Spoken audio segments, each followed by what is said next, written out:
মানসিক সমস্যায় ডক্টর বাসুদেব মুখার্জি মন নিয়ে আজ বলবেন। বলুন। মানসিক স্বাস্থ্য পরিষেবায় যদি আমরা বিবেচনা করি, আধুনিক কালের জীবনযাপনে একটি অত্যন্ত গুরুত্বপূর্ণ বিষয় হয়ে দাঁড়িয়েছে। তার কারণ আমরা জানি, দেহ এবং মন দুটি একযোগে যদি কাজ না করে, ঠিকমতোভাবে যদি এগিয়ে যাওয়ার কথা আমরা বলি, সে কোনো ছেলে মানুষ বা বয়সকালের কোনো একজন কৃতি মানুষ কারুর পক্ষেই কিন্তু সম্ভব হবে না যদি মন ঠিকমতো তার সামঞ্জস্যপূর্ণ ভারসাম্যপূর্ণ কোনো একটা অবস্থায় গিয়ে কাজ না করে। এই কারণের জন্য আমরা মানসিক স্বাস্থ্য পরিষেবায় মনের বিশৃঙ্খলা, মনের যাবতীয় সমস্যার ক্ষেত্রে এত গুরুত্ব দিয়ে থাকি।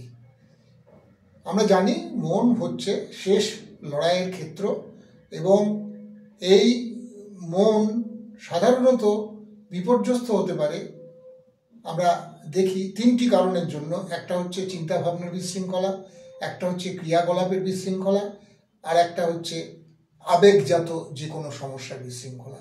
এবং এই তিনটি বিশৃঙ্খলা কিন্তু আলাদা আলাদাভাবে কিছু হয় না, এরা একযোগে সমান তালে একটা ডাইনামিক ইকুইলিব্রিয়ামের মধ্যে দিয়ে একটা ভারসাম্যর অব্যবস্থা তৈরি করে থাকে এবং এর চিকিৎসা আছে।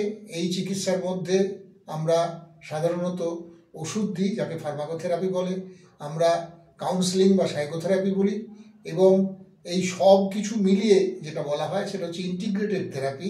অর্থাৎ সব চিকিৎসাটা এক জায়গায় এসে মিলে যায়, মানুষটিকে সুস্থ করে তোলা, তার জীবনযাপনের জীবনধারাকে আরও অনেক উন্নত মানের করে গড়ে তোলা হচ্ছে উদ্দেশ্য।